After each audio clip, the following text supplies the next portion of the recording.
coming at you from the streets of Portland. I had an amazing experience tonight with our ImpactPDX group, which is a group of individuals who are connected through sustainability. These are professionals in the Portland area. Some of them have been connected for decades. Some of them just got connected tonight for the first time. Mike Wallace set up this group, which can be modeled and implemented elsewhere. We've been talking a lot about that.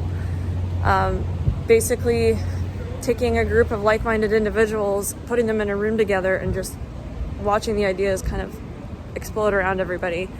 Tonight we had our event at the ERM offices, who is not only a partner of Persephone, but also has a handful of members here in Portland that are part of our ImpactPDX group. We also co-hosted it with Meet Green, who's a sustainability event planning group, longtime friend of Mike's also, no surprise there. And then, of course, we heard from our speaker, who is Eric Corey Freed of Canon Design, very long time sustainability focused architect. In the context of his conversation, so mind-blowing, was about regenerative and restorative buildings. So, for example, hospitals that are built in such a way with living surfaces that can heal people. And I think what I took away from it is using biology as technology. I mean, I can't summarize his speech, his talk so succinctly, but it blew my mind. I think it blew everybody's mind. There was maybe 50 people in attendance. Some of them new, some of them old or returning. Some of them have been around for decades. Some of them we met tonight. But the crux of it, I think, is that there's people from all these different industries coming together, finding sort of this common thread of sustainability in every single industry, in every single practice. And it's extremely motivating. And then a handful of the people that were in attendance were from organizations like Universal Media Group. We had somebody there from Hershey.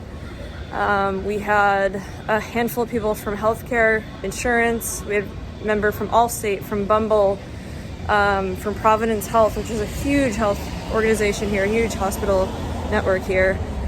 So the possibilities and the opportunities really are endless. I think Mike's model that he's implemented here is quite simple and very easy to implement in other regions, such as LA, which he's sort of kicked off recently, and also maybe New York and some of those other areas. We have our Meet Green partner that could operate there in New York. But just a really cool opportunity. I was so excited. I wanted to share it with you guys.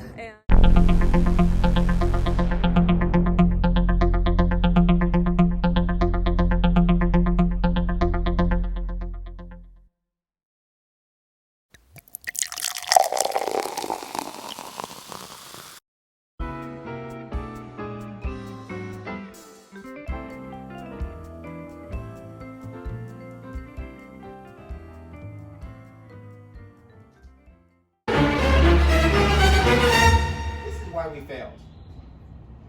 50 years of the modern environmental movement, and the only thing we have to show for it is now we have paint colors named after climate change. That's it.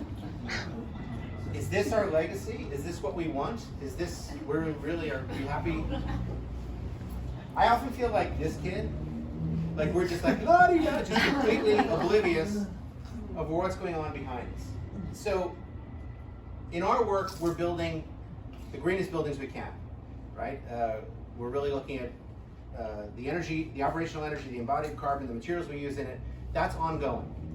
That is now a whole body of study, and we're getting really good at it. What I'm going to share with you today takes this to the next level. It's what I think of as kind of the next paradigm of sustainability.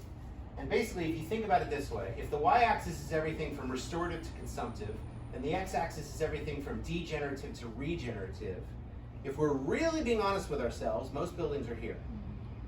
They are bad for the planet. The more we build, the worse off we are. The deeper in the hole we tend to be. And that these green building rating systems like LEED, and as much as I'm a fan of them, really have been here. trying to be less bad. And I think ultimately with the goal of being here, kind of neutral.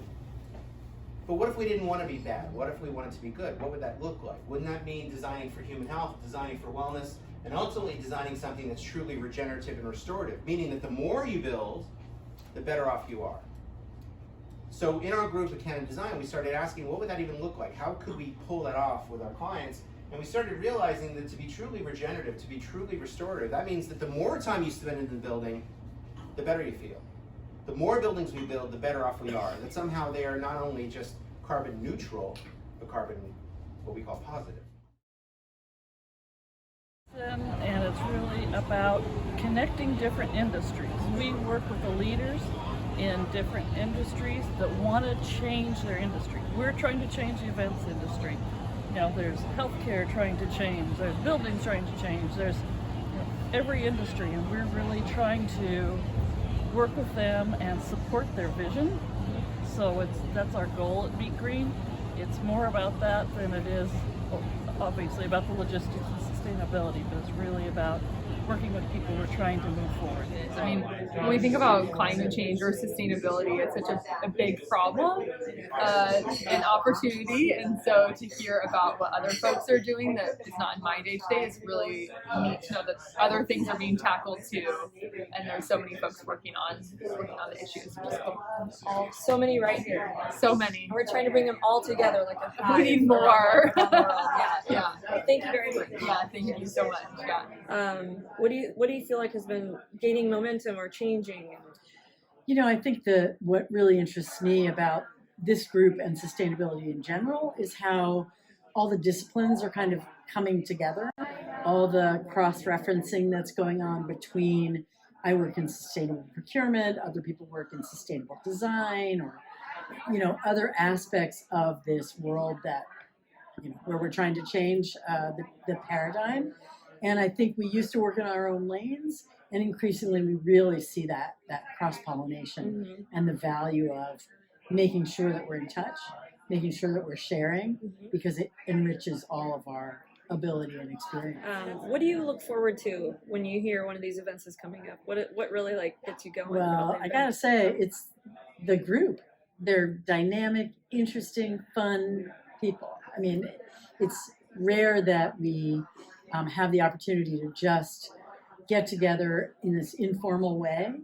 And I love this kind of gathering where people are like, you know, drinking a good glass of wine and super excited about talking about sustainability. I think that's just really charming and welcoming and energizing for all of us. It feels like the impact that comes out of the ImpactPDX group has a tendency to kind of dissipate into the community around us too. So it's not just gonna when we close the doors behind us tonight, it's not like it's over. It starts to go out and infiltrate in a very positive way the community around us. So. Yeah, and I think all of us work really hard. We're really dedicated to this mission of, you know, global transformation.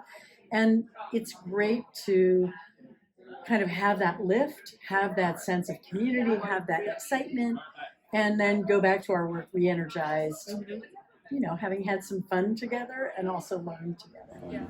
Tell us a little bit about, you know, how did this come about, you know, in that origin story of ImpactPDX? So you moved to Portland. That's basically you moved to Portland. You looked on LinkedIn and said, "Who do I know in Portland?" And then you were like, "Oh, I remember that weirdo." And then you called me. Let's get the community together. Let's round up the sustainability people.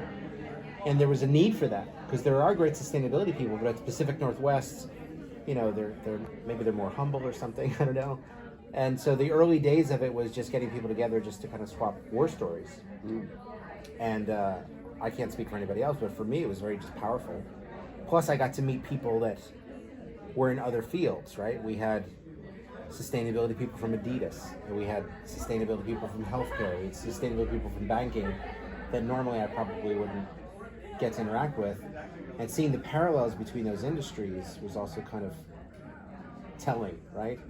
They're struggling with things that I'm struggling with to get to the client. So there was almost a kinship or a bond that we all had, and so getting together became an easy thing.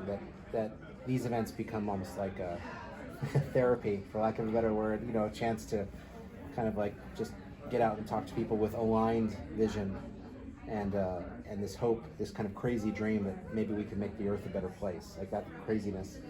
And so hanging out with those people becomes a good reminder of why we do what we do. But no, it was, for me, it was fun to get to share it with local friends, because normally I have to go on a plane to do this. And so being able to do it here and then sleep in my own bed is fantastic.